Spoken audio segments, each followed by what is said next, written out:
Hello po mga katita. Ngayon po ay magluluto tayo ng kaldereta. Kalderetang baka. Sabi po ng anak ko ay kalderetang Batangas daw po itong iluluto ko. Ngayon ko lang po ito masusubukan. Bigla po kasi, dapat po kasi kaldereta lang talaga na ordinary.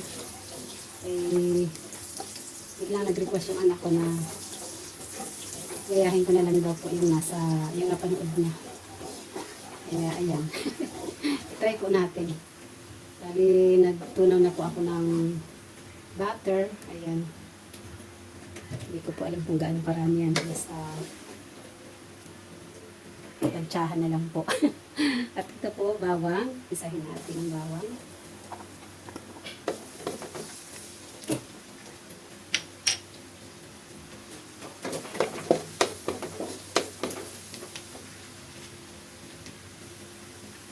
Isunod po natin ang sibuyas.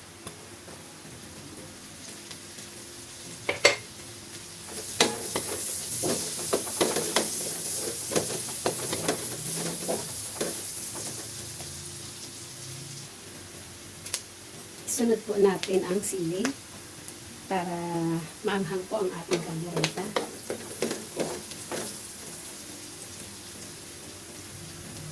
Ngayon po, isunod na natin ang karneng baka. Dali maghahalo po ito. Laman po at saka po may buto-buto. Tapos meron din po siyang maskara. Na ano ko na po ito. Napalambot ko na po. 1 oras at kalahati ko po siyang pinalambot. Tapos ayan po, nahiwa na rin natin. Ilagay na po natin.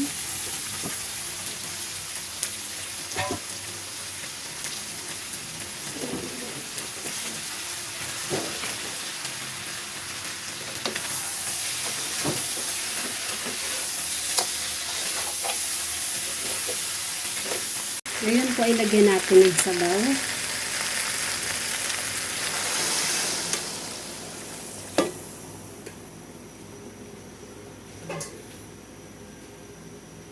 Atin pong haluin.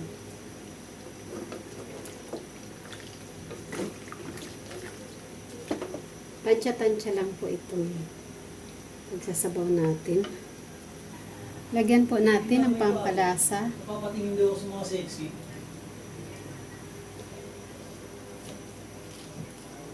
Paminta po na pino. Pwede rin naman po durog. Depende po sa atin. Lagyan po natin ng seasoning.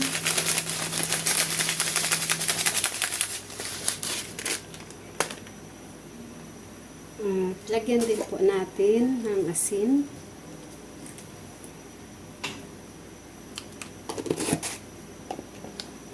Lagyan din po natin ng toyo.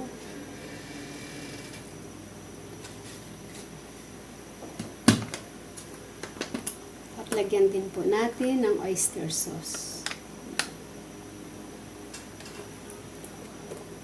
Pagkatapos po ay ating haluin.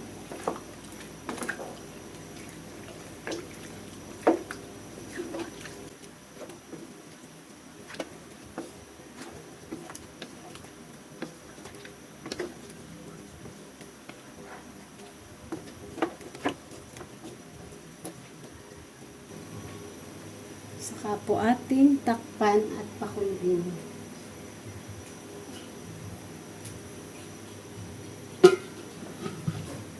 Ngayon po ay pwede na nating ilagay ang carrot.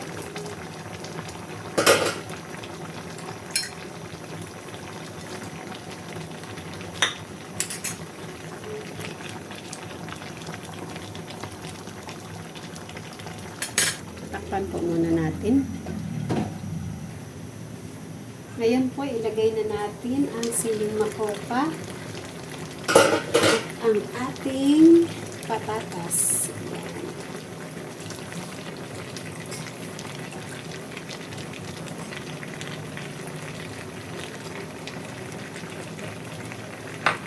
Saka po natin haluin.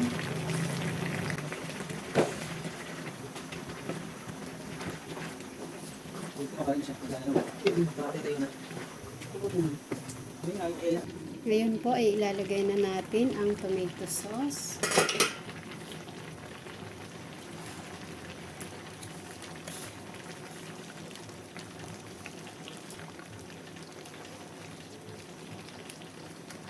Lagyan din po natin ng peanut butter.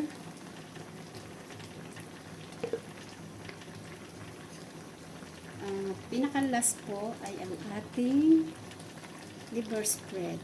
Ayan.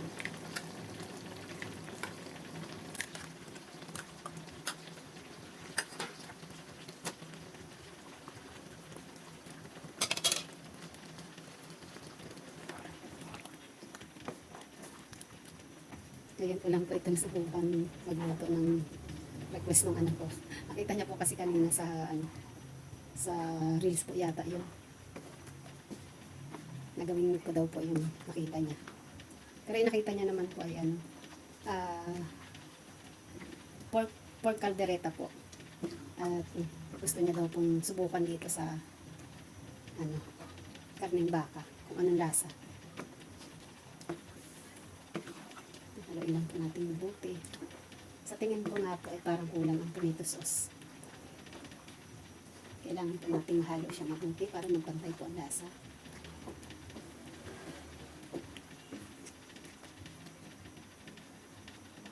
Ayan, tapos pakuluin lang po natin. Hindi ko na po muna tatakpan. Shoutout po pala sa lahat ng subscriber ni Tita Lisa TV. Maraming salamat po sa mga sumusuporta sa aking munting channel at sa walang sawa po ninyong pagtangkilik. Ayan. God bless po sa ating lahat. Hindi ko pa po kayo maisa-isa na i-shoutout. At kung ako po medyo malilimutin, kailangan ko pa pong tumaba ng listahan. Ayan. At shoutout din po sa aking mga boss na pinayagan na naman po ako mag-absent. Absent na naman po ako ngayon dahil kaninang umaga po talaga ay napakasakit ng ulo ko. Kaya itunulog ko na lang po muna. Ayun, sa awa po ng Diyos ay naging okay naman po ang ating pakiramdam. At yung mga anak kayo.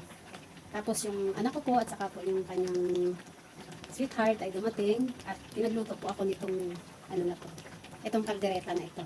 Mamaya po malalaman natin kung ano ba ang lasa niya. Sana nga po masarap. Ayan. Hintayin na lang po natin na gumanda yung texture. Ayan. Tikman po natin. Medyo masarap naman na po siya.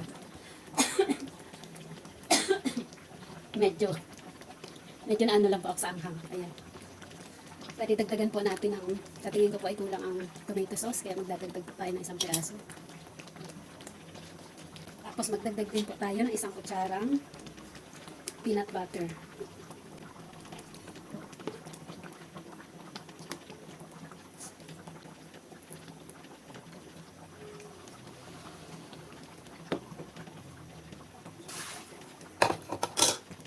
Magdagdag din po tayo ng kaunting patis or asin, kung ano po ang gusto natin. Ngayon po ay atin ulit na haluin.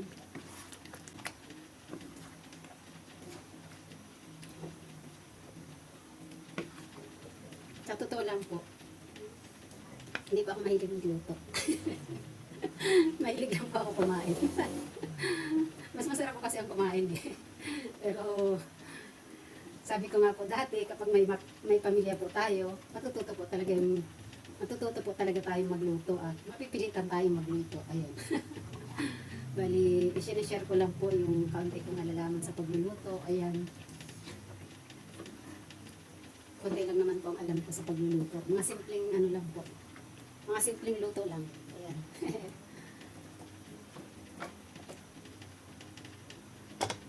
Ayan lang po natin siya na kumunti ang sabaw.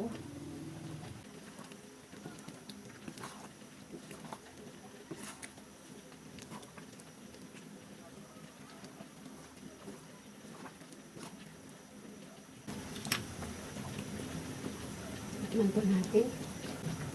Ayan po, tama-tama na po yung alat niya. Tama-tama na po yung lasa niya. Sarap po. Try po magluto. Ayan po, okay na po ito. Pwede na po natin katayin ang kalaran. Thank you for watching.